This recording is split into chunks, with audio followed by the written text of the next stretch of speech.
Hello, Phil Thatch here, and I have an unboxing video to do today. Kind of forced to do it. I've been using a Canon G7X Mark II for the last year and a half or 2 years. I'm not sure how long. I've done 2 October Disney trips with it, so I would think at least a year and a half. Anyway, long time, been using that camera. It's been serving me well. I use it for vlogging. Hold the camera out and video myself while we're at Disney World and other places.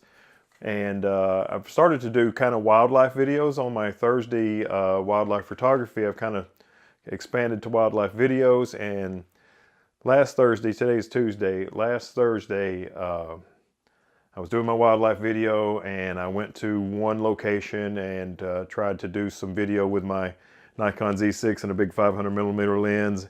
And not much was happening there, and I went to another location and not much was happening there, and I went to a third location and not much was happening there. But there's a spot at the third location that I've always thought might make a nice landscape picture.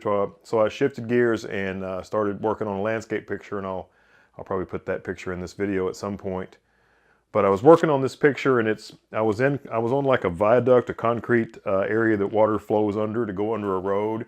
But when you're looking forward, there's this beautiful trees growing out of this water, and I was working on the picture, and I had my G7X Mark II in my jacket pocket, which I thought I had zipped up, and I was getting the camera just right and level and trying to get the exposure just right, and all of a sudden I heard bump, splash, and then I looked down below me, straight down as the water, probably 6 or 8 feet deep, and it was 30 degrees outside, and I saw bubbles coming up, and I reached in my pocket and my G7X Mark II was gone. So I was happy with that camera, although it did occasionally struggle with autofocus, which hopefully what I'm about to unbox will be better for that.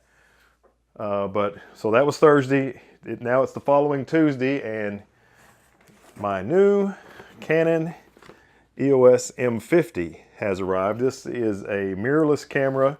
It's an APS-C sensor, where the G7X Mark II was a 1-inch sensor, so this is a better sensor. It should have better autofocus than the G7X Mark II had, so that's a great thing. And it also has interchangeable lenses, so although this kit lens that comes with it is the equivalent of 24 to 72 millimeters, and the lens on the G7X Mark II is equivalent of 24 to 70, so basically the same. This lens is a little bit slower. It doesn't have, it's not I think the G7X Mark II is f1.8 to f2.8, where this one is f3.5 to 5.6, so it's a lot slower.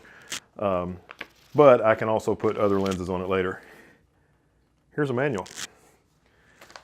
And some other stuff. Let's see what else we have in here. Here's a strap. That will never be on the camera. There's a battery. And a battery charger. And now here, wrapped in this bubble wrap,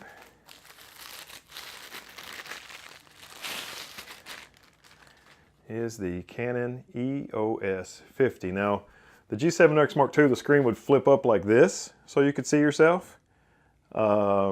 But it didn't have an external microphone. This camera has the capability of plugging in an external microphone, so you would put it here in the hot shoe. So if the screen flipped up like this, that would not work.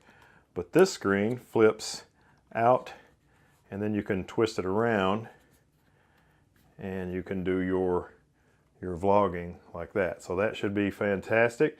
Sony just announced the camera. They actually announced it today, the A6400, and it's, they added a selfie screen on it and a microphone jack, but the screen flips up, so if you put the mic on the top, you can't see yourself. So that's kind of an error on their part, I would think. But this one does what I need it to. So let's see, there's no lens on it. Let's see if we can find the lens here in this box. Ah yes, this must be the lens here.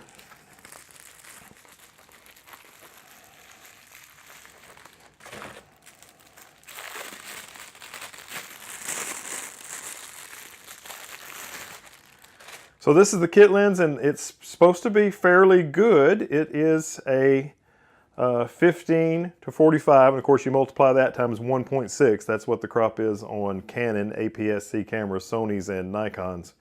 You multiply it times 1.5. So if you do that math, it's 24 to 72. And this is an interesting thing. It collapses down smaller than it actually is. Like if you take this lens cap off now and put it on, this lens doesn't function because it's collapsed. But if you do this, so there's the full range of zoom, and you can see that that is coming out a little bit further. But when you go to store it, see if I can, there we go. But when you go to store it, you push that tab up and twist it all the way that way, and it collapses down smaller. So that is nice. Now this camera body itself is probably bigger, a little bit bigger than my G7X Mark II, and with this lens attached, it's going to be a lot bigger than the G7X Mark II. But it's still really, really small. But I think that'll be probably the only drawback of this, is it is a little bit bigger. I've got some third-party batteries. These batteries were about $50 a piece, and I have ordered from Amazon. They're not here yet. Some third-party batteries coming, so I'll have 3 batteries, and this. And you know, it's crazy.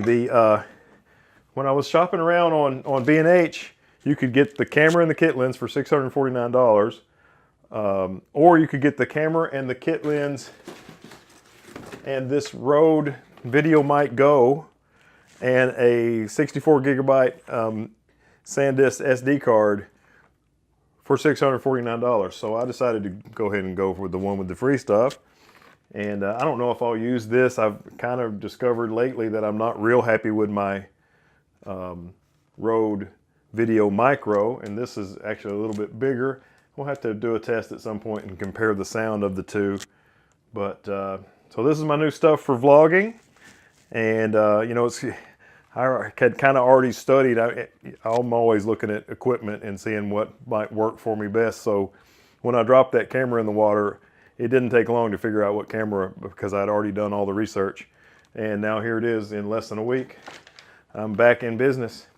So I guess we'll be seeing some videos out of this new Canon EOS M50 in the very near future. Thanks for watching. Have a great day.